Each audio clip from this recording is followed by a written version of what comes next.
Imagine करो कि एक ऐसा प्लेयर जो डोमेस्टिक के हर ही टूर्नामेंट में टॉप स्कोरर हो, लेकिन फिर भी उसे पाकिस्तान टीम में सिलेक्ट ना किया जाए, और जब उसे पाकिस्तान टीम में सिलेक्ट कर ही लिया जाए तो उसे उसके ओरिजिनल नंबर पर खिलाया ही नहीं जाए, और एक आध मैच में चांस देने के बाद उसे सालों तक ड्रॉप कर दिया जाए। जी हाँ, मैं बात कर रहा हूँ साहिबजादा फरहान की। साहिबजादा फरहान का कहना है साहिबजादा फरहान का। साहिबजादा फरहान 2022 से लेकर 2025 तक डोमेस्टिक के हर ही टूर्नामेंट में टॉप स्कोरर रहे हैं, और 2022 के दौरान उन्हें पाकिस्तान टीम में चांस तो दिया जाता था, लेकिन एक आध मैच के बाद उन्हें वापस से ड्रॉप कर दिया जाता था, और जब उन्हें पाकिस्तान टीम में सिलेक्ट किया जाता तो उन्हें उनके ओरिजिनल नंबर पर खिलाया ही नहीं जाता था। पर फिर फरहान को जब लगातार चांसेस दिए गए तो उन्होंने पाकिस्तान टीम से उस बुज़दिल अप्रोच को खत्म किया, और आज साहिबजादा फरहान पाकिस्तान के T20 में एक one of the best aggressive opener हैं, और हाल ही में हुए एशिया कप में Sahibzada Farhan second highest run scorer भी थे।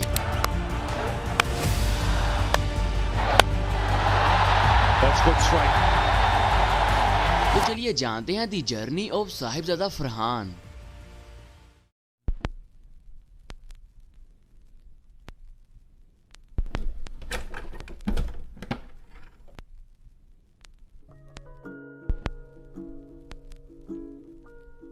तो यार, आप लोगों से एक छोटी सी रिक्वेस्ट थी कि बहुत से भाई चैनल को सब्सक्राइब नहीं करते, तो मेरी आप लोग से रिक्वेस्ट है कि प्लीज चैनल को दूसरे सब्सक्राइब कर दें। Thank you.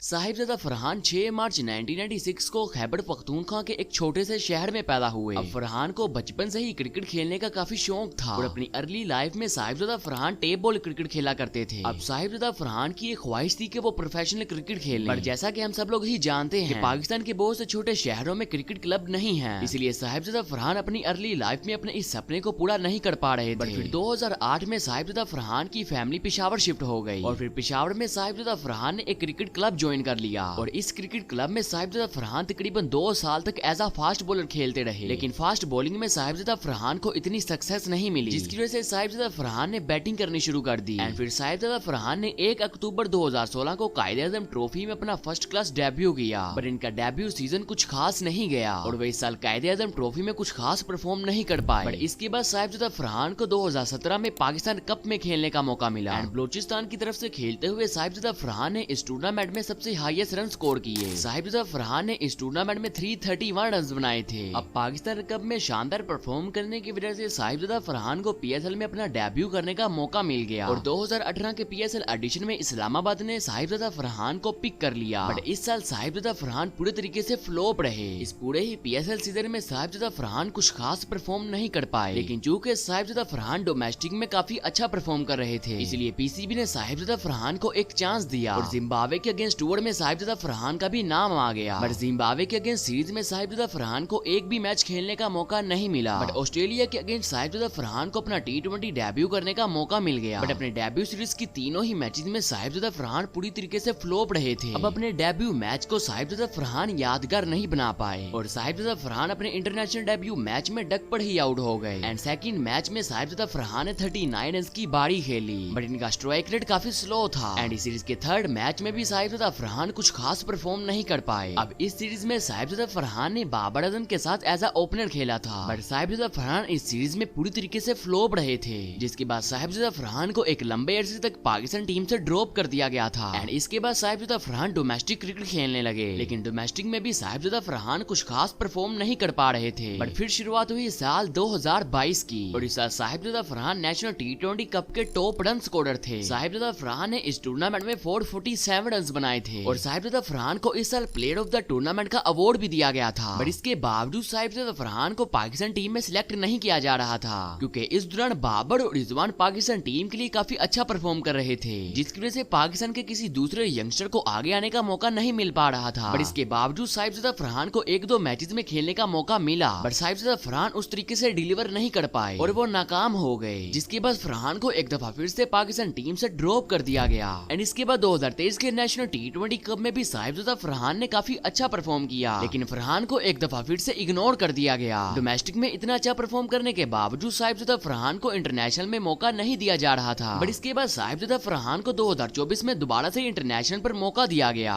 But Sahibzada Farhan पूरी तरीके से फ्लॉप रहे, क्योंकि फरहान को उनके ओरिजिनल बैटिंग स्लॉट पर बैटिंग के लिए भेजा ही नहीं जा रहा था। इन्हें कभी 4, कभी 1 डाउन, कभी ओपन पर भेजा जा रहा था। एंड इस बार बैटिंग पोजीशन चेंज की वजह से साहिबजादा फरहान कुछ खास परफॉर्म नहीं कर पा रहे थे, जिसकी वजह से एक दफा फिर से फरहान को पाकिस्तान टीम की स्कोर से ड्रॉप कर दिया गया। और इसके बाद शुरुआत हुई 2024 के नेशनल T20 कप की और साहिबजादा फरहान ने इस सीजन में काफी रिकॉर्ड बनाए और किसी सिंगल नेशनल T20 कप के एडिशन में साहिबजादा फरहान सबसे ज्यादा रन स्कोर करने वाले बैटर बने। साहिबजादा फरहान ने इस सीरीज 588 रन स्कोर किए, जो कि नेशनल T20 कप के किसी सिंगल एडिशन में अब तक सबसे ज्यादा थे। एंड इससे पहले ये रिकॉर्ड फखर जमान के पास था, जिन्होंने 492 रन बनाए थे। एंड इसी साल साहिबजादा फरहान किसी एक कैलेंडर ईयर में सबसे ज्यादा सेंचुरी स्कोर करने वाले बैटर बने। और इसके बाद शुरुआत हुई 2025 के PSL एडिशन की और साहिबजादा फरहान ने इस सीजन काफी अच्छा परफॉर्म किया। साहिबजादा फरहान ने इस सीजन 184 रन बनाए, जिनमें उनकी एवरेज 61 की थी और इनका स्ट्राइक रेट 65 का था। Pushes it into the leg side and there it is, a century of the highest order, Saibzada Farhan। और इस कमाल की परफॉर्मेंस की वजह से साहिबजादा फरहान को एक दफा फिर से पाकिस्तान टीम की स्क्वाड में सिलेक्ट कर लिया गया और इस बार तो साहिबजादा फरहान पाकिस्तान टीम के सारे दरवाजे तोड़कर पाकिस्तान टीम में आए थे। एंड चूंकि अब पाकिस्तान टीम की एक यंग स्काउट थी, इसलिए साहिबजादा फरहान को भी इनके ओरिजिनल बैटिंग स्लॉट पर बैटिंग करने का मौका दिया गया और साहिबजादा फरहान ने भी सबकी उम्मीदों को पूरा किया और बांग्लादेश के अगेंस्ट 74 रन की शानदार बारी खेली। He just settled for one and get to his 50. His first T20I 50। और इस मैच में साहिबजादा फरहान को प्लेयर ऑफ द मैच का अवार्ड भी दिया गया।